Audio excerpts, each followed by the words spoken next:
everyone. My name is Barb Safaris, and thank you for joining me on this video to learn about the power of the one-page description and helping students and you identify who you are. And the focus is for educators. There are two resources, the one-page person-centered description and the one-page with guidance. They are both available on frnohio.org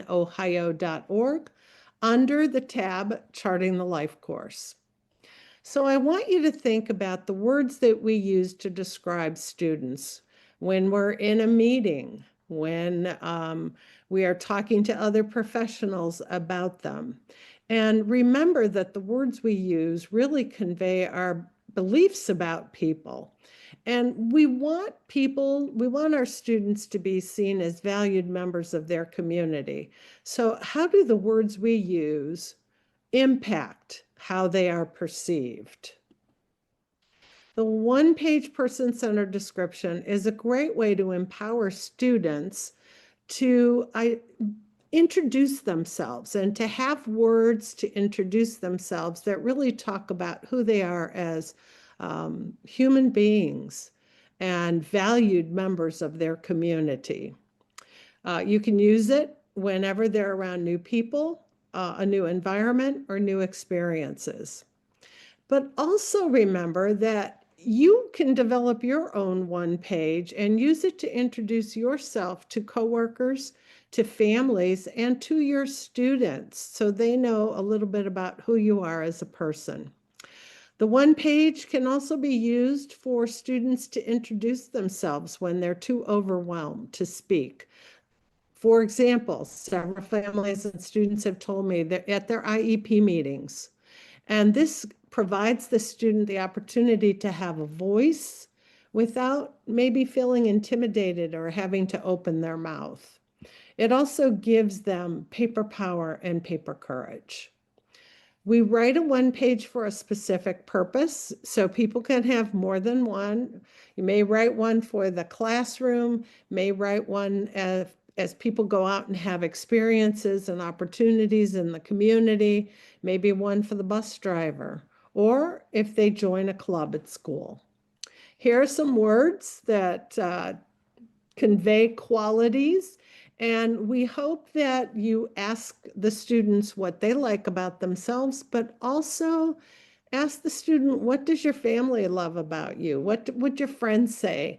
And you as an educator, also tell them what you like and admire about them. It is very powerful for us to hear what other people think about us. I also know educators who have done this as a group activity with students to help build inclusion and develop a culture of inclusiveness and not bullying. Sometimes they have students write their name on a piece of paper or on the whiteboard, and all the students go around and write a quality that they like and admire about that student on their paper or on the whiteboard. The second section on the one page is important too, and those are things that have to be in someone's life for them to feel happy, content, and satisfied. This is more important to someone than just likes and preferences. So there are 8 areas to consider. Who are the people and their relationships?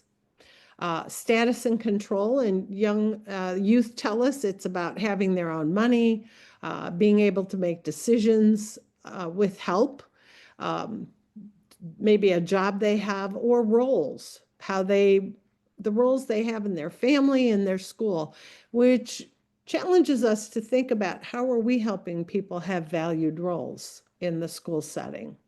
Things to do and places to go. Rituals and routines. We all go through routines during the day, but what are the rituals that are important to students?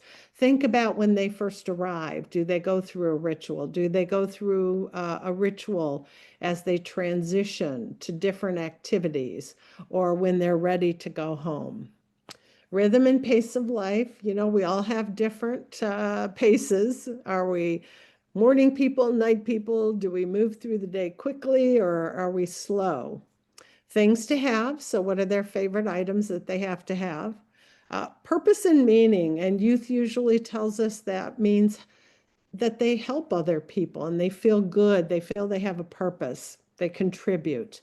And then culture and identity, which may include pronouns, but also groups that people feel they belong to. Could be race, could be nationality, could be interest groups. So these areas really define our quality of life. And we're looking for details. So we don't want people to just tell us family and friends, but who in their family and doing what with their family or their friends. How to best support is really a list of what other people need to do, not what the person can't do. So we're not talking about needs here. We're talking about what do other people need to do to support them. We all need support. None of us is independent. So what we're looking for is almost a to-do list of what people can do. And I ask people, tell me how you want people to talk to you. How do you want people to teach you new things? How do you want people to correct you? How do you want people to help you? And what we've heard from youth, listen when I talk, tell me, show me, watch me, and tell me how I did. Ask me before you do anything and help me when I need it. We also know that this section is really important and carries a lot of power and value when we're working with students who are in that transition to adulthood period, 14 to 22, when we are supposed to help students learn about the accommodations they'll need, maybe at their job, maybe if they attend post-secondary education, or in the community. So again, we develop a one page when people are around new people, new places, new experiences, have different staff, maybe join a club at school, maybe become part of a sports team. And I want to show you some examples to show you that you don't have to use the template. This one happens to be a general introduction to my brother. You see it says Nick the Greek. That's what he liked to be called. Some of the items are in quotes because he said them. So don't use the pronoun I or quotes unless the person actually said it. But some things to know. Use a spoon to feed me. Left side between my teeth. Instead of just telling people he needs to be fed. This tells people exactly what to do. I can hear and understand you don't use a parent voice or yell. I could be old enough to be your father. This one is Tyler's, and Tyler's mother made this as he was going to preschool. And you can just tell by the pictures that if we want to talk to Tyler and engage with him, all we have to do is talk about dinosaurs.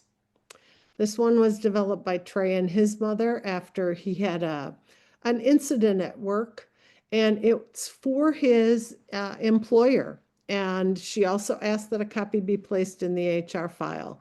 But the real critical area was how to best support him. So help me know that things will get better. Write things down because it helps keep me calm and organized. And know I'm very literal. So when you speak to me, don't use sayings that don't sound like what they mean, like hit the road. This one was developed by Ella. Medical appointments, hospitalizations, ER visits are very stressful for her. And so she wrote a one page for talking to medical professionals. And later that day, she had to go to ER. She showed them her one page. They read it, they followed it, but she realized there was more that she should have put on it. And she also included a picture of her dog. When she went to the next appointment, she showed them this updated version because they can change, they're not just a one and done. And on hers, how to best support, it says, don't talk about the needle, don't say the word needle, distract me if you have to use a needle.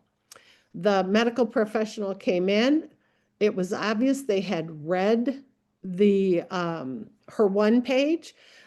They started talking about her dog, And Ella did not realize that they had drawn blood, and she wasn't even aware of it because the person distracted her by talking about her dog.